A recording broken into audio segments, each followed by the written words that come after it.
Hi, my name is Alma Contreras. I am reapplying for the Accelerated Online Masters in Educational Leadership. And throughout this video, I will explain how I use leverage student data to improve student performance in general. And I will also provide a concrete example of how I did it at one stage and for one project in my career. So, collecting and analyzing student data, as we know, is crucial to establishing whether we as educators have achieved our student outcomes or whether we have helped students make any progress at all. During my career in education, I have had to continuously gather, disaggregate, and analyze data, both individually and in team settings, and make sure that the data is meaningful, that it is reliable, and so that it actually works to help us evaluate the quality and effectiveness of instructional practice and create a roadmap for small group and individual interventions, for whole group teaching, and for planning in general. Not only that, I have also leveraged it to make students and families active partners in their own and their students' academic development by keeping them informed of where they are, what they're working towards, and the goals they have achieved. When I started my career, I started as a public school bilingual special education teacher, which adds an added layer of working with data, both because you have to guide and support the homeroom teachers understand and leverage the data that you as a special education teacher gather, analyze, look for, and also because there are added layers of accountability at the district and state levels as well. Uh, on top of that, I have throughout my career, I started as a special education bilingual teacher, and then I moved on to being bilingual, dual language homeroom teacher, or general education teacher, also in public schools. And being in a dual language model or in any bilingual format, bilingual model, there's also an added layer of data analysis or data requirements that bilingual teachers need, because we also need to be tracking our students' levels of proficiency in both languages. In my case, was Spanish and English. But the concrete example that I wanted to share is from my former capacity, my former job. I still work in education, but I think this was experience that I'm about to share was one of the most rewarding and impactful ones. And I had to leverage data individually, but also use it to empower our district partners and to implement the first iteration of a support tutoring program that I hold really close to my heart in the Rio Grande Valley, where I am from, and a region that I also hold near and dear.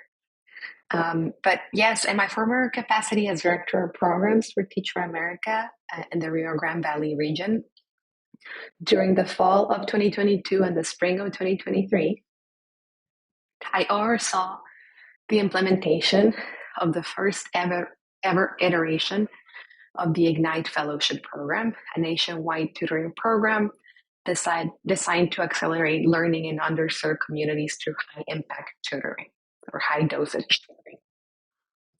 As part of this program, students in grades K through 12 who are enrolled in underserved public schools are paired with virtual tutors who lead small group high impact tutoring, again, under the supervision of a veteran certified homeroom teacher. In the Rio Grande Valley, the first implementation of this program took place in Moises Vela Middle School, located in Harlingen, Texas, where we partnered with 2 language arts and 1 math teacher to carry out the tutoring fellowship. From the beginning, student data played a role in selecting a partner district and campus for the fellowship. for piloting the fellowship. And apart from the fact that at the time the fellowship started, 73% of the student population was considered economically disadvantaged. Over 50% of students at Moises Vela Middle were also considered at risk of dropping out. Moreover, the Texas Education Agency had given the school a C rating for student achievement at the time. And so that's how we selected the campus. With the plan to expand to more districts and campuses, right? But it was first based on high needs, based on student performance and student demographic data. And then students in each class, or the classes that we work with, were selected based on those who had made the least progress in the designated subject area. So in this case, English language arts or math, to provide them with, that needed to be provided with additional support, right? So both for the purposes of selecting students who would participate in the program and for tracking their progress, and as such also the success of the fellowship, we designed and provided teachers and tutors with a student data tracking sheet that was in compliance with FERPA guidelines. And that is this student data tracking sheet that you can see on this in the screen. In the first tab, I have the fall semester, or actually whole year. That's when it started, but the fall semester and spring semester student data, performance data for the English language arts program, tutoring program.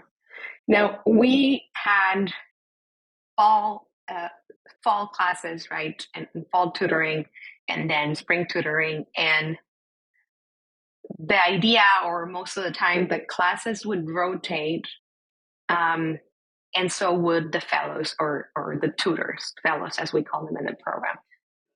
For this particular one, with this particular English language arts teacher, she had the same class the whole year.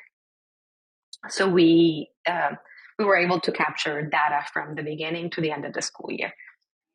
Now, the math one, we had one for each semester, right? And this is the example for the spring student data for the math one. And this is just the one semester. So, but anyway, in the student data tracking, we filled in the assessment we were going to use to track progress, which in the case of reading was the MAP growth reading 6 plus using the RIT scoring. And for math, it was a CBA. So we did a pre and post assessment and outlined the dates for administration of each prior to the beginning of the semester, prior to the beginning of the program, which for the fall was around mid-September, and then for the spring was around the first week of February. We also entered, at least for the English one, we also entered the end of year score for the prior grade, as you can see right here. So the students were in 6th grade, but we had from the get-go captured their score for the benchmark test at the end of 5th grade.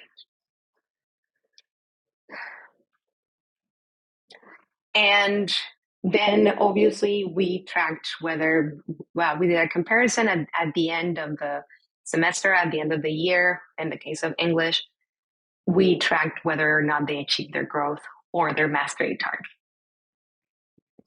After analyzing the results of the student data tracker, we, meaning myself as the regional program director and the veteran homeroom teachers in the classroom, met to debrief and analyze the student data, right? And see whether we reach our original goals or expectations, whether the students reach, their obviously their growth or mastery target, but more importantly, or perhaps just as important, what were the major accomplishments or the major, needs for growth, areas for improvement of the partnership, and then what methods and instructions work well for students and tutors. We also shared this progress with the tutors, or this data with the tutors, or fellows as we call them again, to celebrate their impact, and as well as with the students, right, to inform and empower them. During this, the fall semester debrief of data, apart from looking at the academic data, right, and just looking at that, one of the teachers and that teacher shared that their highest performing class was the one working with Ignite, right? And this was apart from the progress or the performance and whether the particular students met their benchmark goals or not.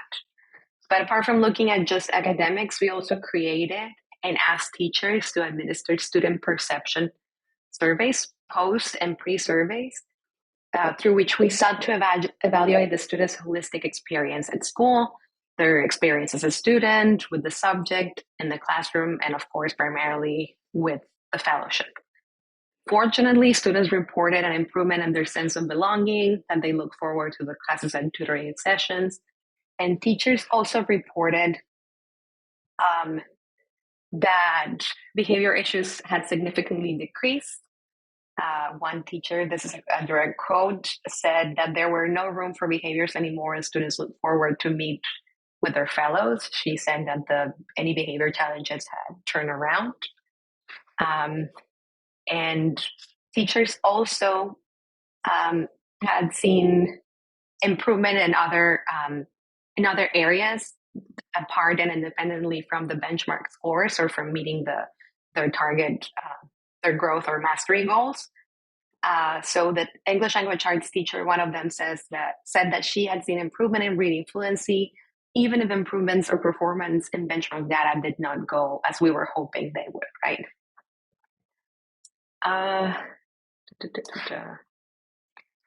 Overall, when looking at the holistic experience of the students too, teachers reported that the understanding of concepts had improved, that students' confidence had improved tremendously. They were looking forward to their tutoring sessions, participating more.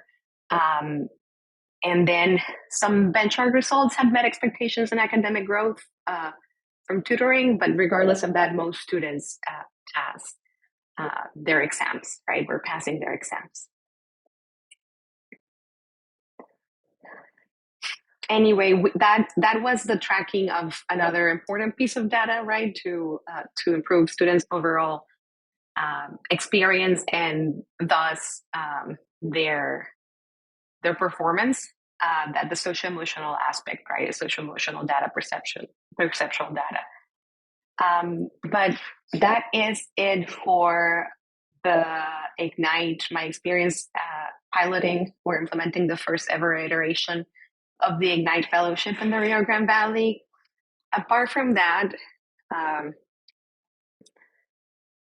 now in my capacity as Spanish translations manager for CERN Math, a national platform or application math learning software, we have already partnered with several states across the nation and several districts, of course, and also with the Texas Education Agency to offer the program, right, as an added support in math for students in public schools, also K through 12. And as part of my current capacity, I have to, as we are designing the Spanish equivalent of what is now the English program, we have to look at data related to the different offerings of bilingual education amongst the states that we're partnering with. We also have conducted user experience sessions that we are using to continuously improve the product, right? And this has been with kids from kinder to fifth grade as of now. And then we as a team have to get together and gather and analyze that data to see what could be improved. We also do this with teachers. We introduce them if they have not worked with us. We introduce them to a user experience, offering a session and the print materials, the online materials, and then gather perceptual data, right, from experienced teachers. So far, we already have quite a bit of data to go on from a couple of states that we have piloted the Spanish program with. And yeah, there's a lot to be done there. This is not, I cannot leverage this in directly working with students as I did back when I was a classroom teacher. Uh, but there is a through line, regardless of whether you are a special education teacher, an interventionist, homeroom teacher, principal, or in another working in another area of education and educational leadership, as I currently am. The through line of the key to ensuring student success and ensuring that your instructional practices or your curricular offerings are efficient, are actually benefiting students, is having a good hold on gathering and analyzing data, making sure that the data is reliable, making sure that it is meaningful, and then leveraging it individually and in your team to benefit students. And that's it. Thank you for your time.